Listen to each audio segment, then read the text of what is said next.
All right. So, Jimmy, let's talk about the difference between buying and renting.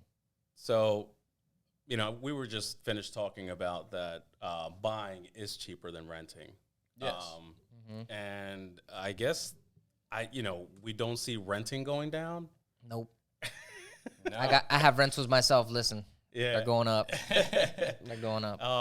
So I think that's huge versus, when you buy a home, you're pretty much locked into a certain amount for 30 years. Yep. Yeah. So I think that's huge.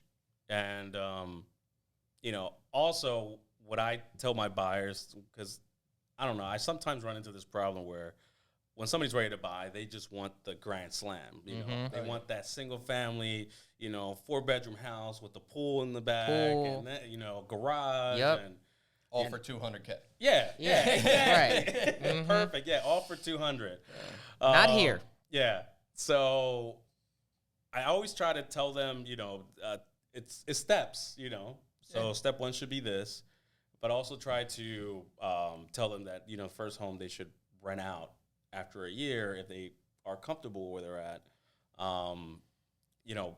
Buy it, live in it for a year, rent it out, and then they could buy another house because, you guys can tell me if it's true or not that if somebody comes and they already own a property but it's rented out, does that count as a debt or how's that work? A couple different ways that works. Really depends how long you've rented it out, if you have it on your tax returns. If not, let's say, hey, this year, prime example, it's 2023. I'm moving out of my house, going to buy another one, and I plan to rent that one. And we can offset the debt when it comes to that, but not necessarily count it as income because that's more, hey, I have history of renting houses. I have it on my tax returns, everything along those ways. Mm-hmm. So a good way to look at it is it kind of cancels out that obligation, that debt. So right. And then I send them off to buy a second one. Yep. My sister-in-law, she's 20. She's working at Chick-fil-A, and she's in the process of buying her second house. Awesome. Yeah. there you go. Right. That's amazing. Right. And At 20. At 20. At 20. Yeah. You guys are Chick-fil-A. at Chick-fil-A. She's 20 years old, and she's about to have 2 houses. Yeah. Yeah. That's huge. Yeah. That's great. That's huge. So, that's what I try to teach my buyers, especially in the Latino community. A lot of them don't have, I come from immigrant parents, and they just bring me here, and they're like, tell us how it went, not how it's supposed to go. Right. It's a new country, is different culture, and so everything is different. So now that I kind of, I know what's going on. It's good that I'm helping families, and now their high schoolers are teaching them about credit because I didn't know how to use a credit card when I was 18, and asked my parents, and they're just like, oh, just work hard, you'll be all right. Like, Right. work hard for what? I don't know, save money. All right. For what? Right, for what? What am I going to do with it? Right. So Now you buy real estate. yeah. So that's why, my sister-in-law, she's 20, and I'm like teaching her, and, she's listening. So that's another important thing too. They understand that, the reasoning behind everything. Yep. Mm-hmm. So yeah, what do you guys think? No, I'd agree with that. And then, you did touch a little bit on, hey, you could rent that house out when you're going to the next one. Another thing people do is tap into that equity. You're owning a house, you're making payments on that thing. It's going to appreciate on the value of the home year after year. And then a lot of people, when they're going to buy that second house, say, well, hey, I might not have a lot of money for a down payment. Well, if I sell that house, Maybe I they will have a lot of money for the proceeds of the sale. Right. And a lot of the times it's not even just, hey, I paid down the principal so much, and that's where that's coming from. These houses appreciate with time. Yeah. They're 100%. worth more. Absolutely. So we see a lot of people do that, the same thing too. So, when you're looking at a rental, can't exactly do that. Yeah. Yeah, let me take some of the money I've paid my landlord and let me apply it to the home I'm about to purchase. Yeah. Doesn't work like that. And that, I feel like, is the biggest thing that people miss out on. They're missing out on appreciation, and they're missing out on their payments. Listen, someone's getting rich off of this. It's either going to be you or your landlord. I'm a landlord. I'm getting rich off of it, right? You own some properties too, right? Yeah. Listen, there's a reason why there are landlords.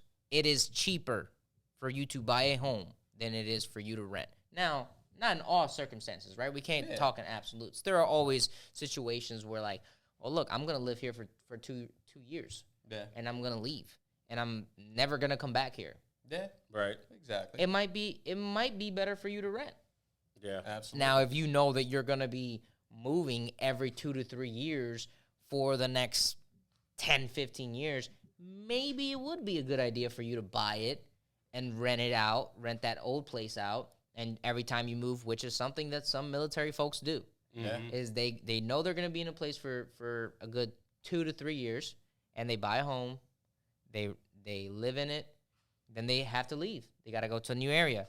And what do? They either rent it out to the same people that they were working with the military folk, because they already know them. Right. They're like, hey, I'm looking for a house. I just got married. Well, we're leaving. You guys want to take our house?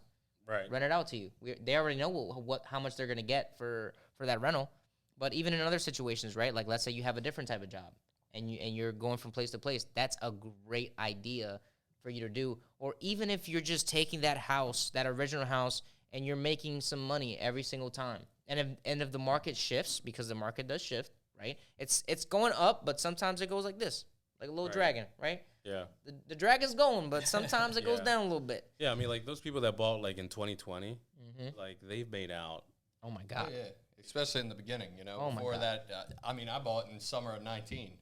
Oh, And it was perfect timing. And it's one of those things, like, looking back at it, I was renting before that. This was my first house, first purchase. And, yeah, I could say that my mortgage payment now, looking at what my rent was, is maybe $100 more than what my rent was. But what if your rent would have been right now Right. had you been renting? And on top of that, I'm now have a single family home, 3 bedrooms, you know, it's all mine, where that was a 2-bedroom apartment. That was, you know, not exactly homely in the least. So, but no, I mean, it was perfect time to buy. I lucked out and had no idea everything was coming here, you know, but you're right. I mean, and there's so many people just kind of kicking themselves, you know, hey, better time to buy than that was probably right after the meltdown.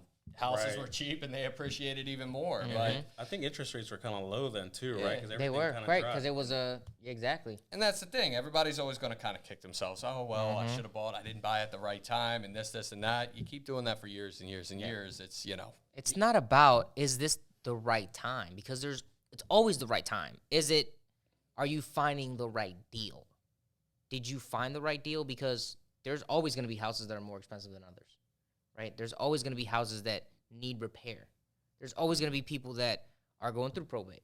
There's always going to be houses where people are getting divorced. There's all these situations. Listen, we're human. Life is not sunshines and rainbows. Like, stuff happens. Yeah.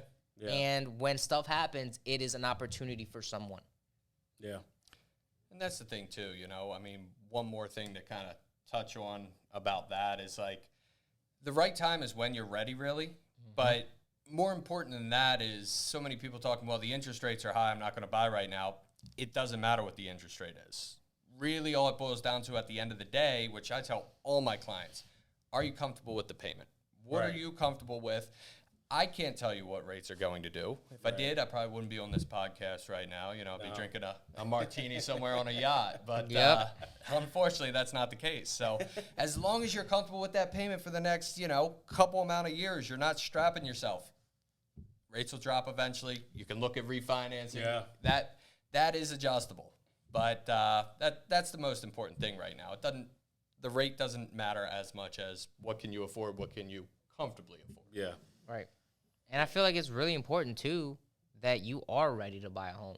Like, do you have a little bit of money saved up that if there is an emergency, you have some money to fix the problems that come? Right. Yeah, well, I mean, you know, now when you buy a home, you have, you know, you can get a home warranty that pretty much covers a lot of the stuff. And that stuff is cheap. It's like $500 a year, $600 a year. And it covers everything. Right. You know? And then also, basically, you know, with your relationships that you have with, I feel like everybody has an electrician or something Everybody In the knows family. somebody that Yeah. In knows the family, somebody. Right. an electrician, a plumber. Look, Yeah. listen. Like give me a 6-pack and some wings, and yeah, man, I'll fix it. Yeah, you know, like- type of situation.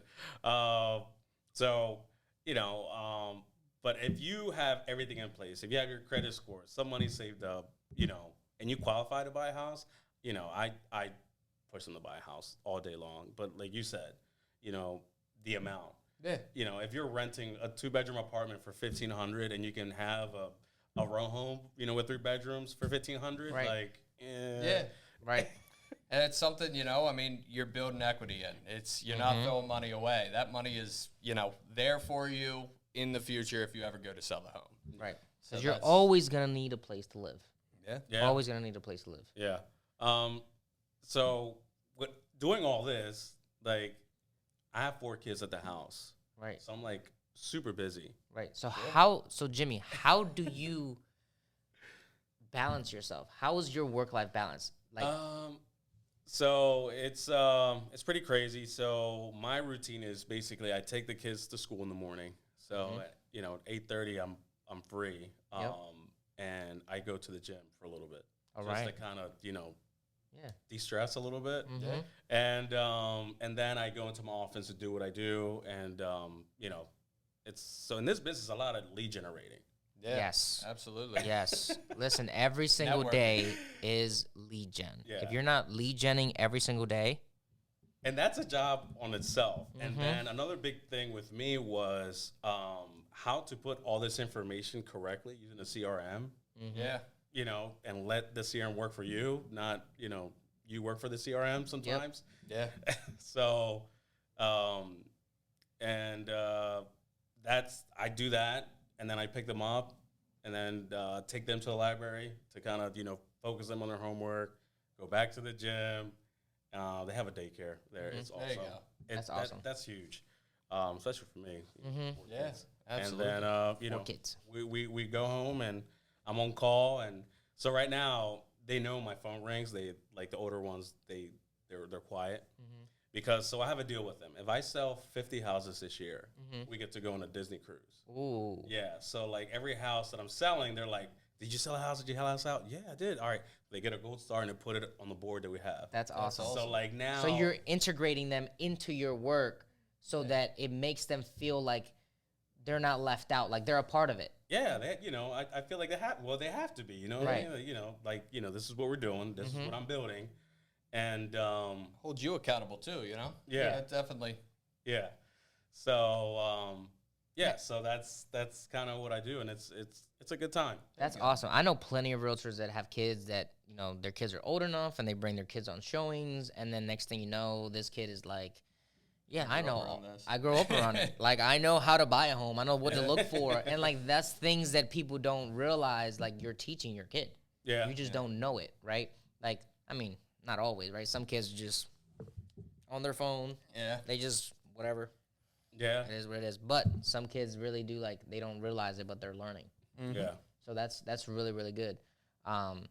So work-life balance is what would you say your work-life how is your work-life balance as a realtor? I guess hard work has always been instilled in me since I was young. That's always been number one. Just, work hard and save money. For what? I'm still figuring it out. Like we said earlier. But Disney, apparently. Disney. Yeah. It's weird. Like even now, I'm always working. That's how I feel. I'm always working. That's how I work. But in this business, it's a lot easier to stay in touch with my family. We could be out at dinner with the family and a quick text or a phone call, and I know how to send it out to somebody else and say, I'm eating dinner. Okay, I need to ask Vial to do something. I guess he's eating dinner. He'll be all right. Yeah. Answer this for me. Yeah. Right. Yeah, no, I mean 100%. I feel like that's the great part about this industry that yes, we are on call, but we can still be with our families. We can give them the time that they deserve and that we need, right? Because we need that. Absolutely. So it's important. that's the great part. And now, Jimmy, you tried to escape from us, and you didn't talk about this. What part? You didn't tell us about the restaurant business. Oh, the restaurant. Oh man, that was a great little adventure I had. Yeah. Yeah, I always have these adventures that kind of just Yeah. fall in my lap. So Guys driving trains, working in restaurants, you Yeah. know. It's, Listen, the entrepreneur life is real. Yes. Okay.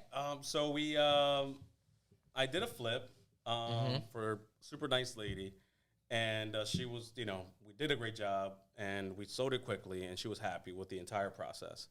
And she was like, "You ever worked in a restaurant?" I'm like, "Yeah, maybe when I was 15 or something like that."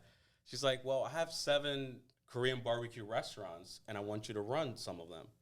And I was like, "Sure, Why not? why not? Opportunity, okay." So the Korean barbecue place in our house was one of them, and then the other one was on Charles Street. And I don't have a background in restaurants, so me and my wife. My wife was working at Johns Hopkins. Like, you know what? Quit your job.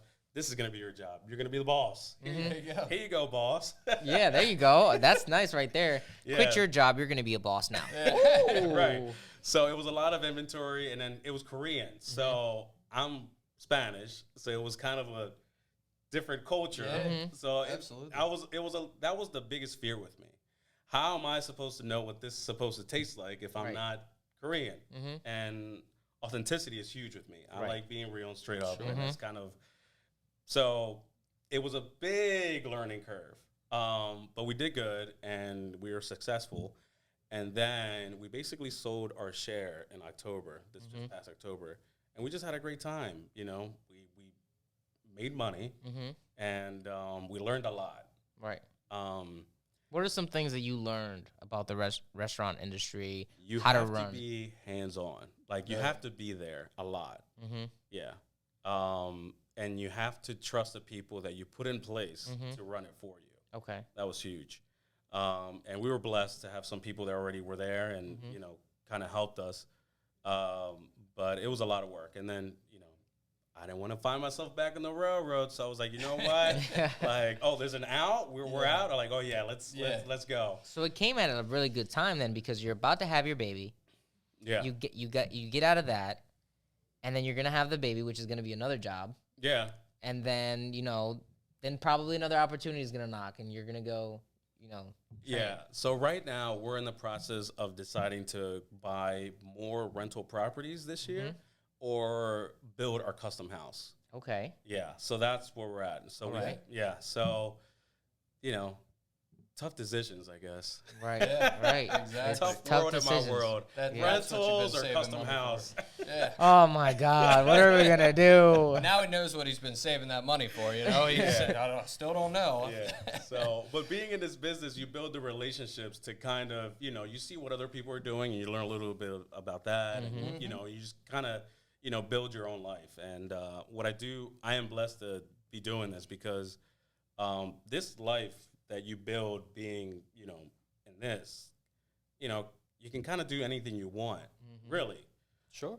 But what I like best about it is the time that I can, Yeah, and I think it's, going back to what you said about the restaurant business, I feel a lot of people in this industry come from bartending, serving, restaurant industry, and I feel like the big reason for that is, especially if you're front of house, you're bartending, you're serving, different things like that, you're managing people, so you're managing personalities. Whether you're a manager or just a server, you get to talk to all different type of people with all different type of personalities. Same with being a realtor, same with being a loan officer. Yeah. You get to kind of learn how people are and things like that. So I feel like that's, you see that as a common theme a lot in this industry. A lot of people have been in the bar industry, have been a server before, and I feel like it translates over nicely because, hey, your customers are same here. Right. A lot of different personalities, and you know how to kind of manage them a little bit better.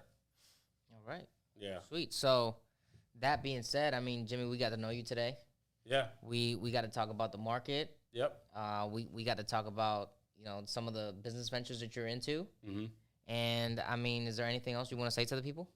Yeah, absolutely. If you need to buy a house, just buy a house. If you don't know who to use, I'm right here, Jimmy the Realtor. Yeah, we know a guy. Jimmy the realtor, We know a the guy. realtor that could. Then I have eyes of contractor and realtor at the same time, so that helps huge. And then also, you know, being aware of the different programs that are there to help first-time home buyers, especially in the Spanish community. The Spanish community, like, it's tough getting this information to them. Mm-hmm. I've had multiple Latinos come to me and I've worked with 2 or 3 other realtors, and I had no idea. I'm like, this is why I'm here. Right. Yeah. That's why you're here. Yeah. All right. Do you want to shout anybody out?